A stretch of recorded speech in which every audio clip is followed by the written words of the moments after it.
সব হলো মেহনত। বুঝলেন কথা? ইমাই কয় এই জাতীয় বলতে ফরক না আর করে হুনলে আবার গুনাহ হইব তসবিহর ভাষায়। কোরআন শরীফ ভুল তিলাওয়াত পড়া জানা না যায়, গুনাহ হলা না যায়। এটা হলো তসবিহর ডিরেকশন।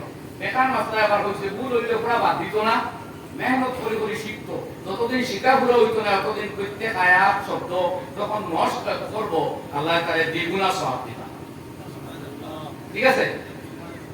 তো যেদিন পড়িয়া হে শুদ্ধ পড়া শিখব আর উপলব্ধি করব, কোরআন অনুধাবন করব, আল্লাহ তাআলা তার উদাহরণ নবীজি দিতেও সুগন্ধিযুক্ত ফলের মতন। অর্থাৎ এই হাদিসের ব্যাখ্যা এটা আমি আরো হাদিস করাইলে কই।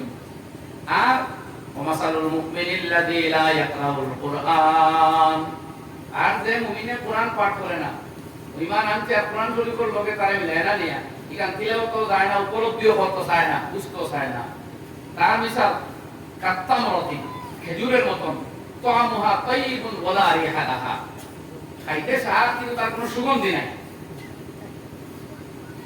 সুগন্ধি নাই। তো যে মুসলমানে কোরআনের লগে কোরআন আপনায় না, কোরআন তিলাওয়াত যায় না, তারে কোরআন মুখী করিয়া তুলে না, তার দ্বারা সমাজর দেশর দুনিয়ার কোনো ফায়দা হয় না। এ তার হয়তো ব্যস্ত নেই তবিও ভাবে। বুখারী শরীফের ব্যাখ্যাকারীরা আল্লামা বদরুদ্দিন আইনি রহমাতুল্লাহ আলাইহি উমদাতুল কারীর মধ্যে এই হাদিসের ব্যাখ্যা লিখতে গিয়ে কত এটা তাশবীহ বা তামসিল কি সিফাত, গুণাবলীর মধ্যে উদাহরণ দেওয়া হয়েছে। যে গুণের মধ্যে উদাহরণ দেওয়া হয়েছে।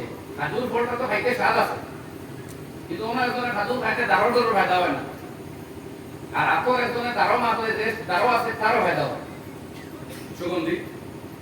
পুরা মুমিন যে তিলাওয়াত করে না তার মধ্যে সিফাত পয়দা হয় না, আর সিফাত যখন হইতো না তখন এলাকা মহল্লা দেশবাসী এর কোনো ফায়দা হইতো না।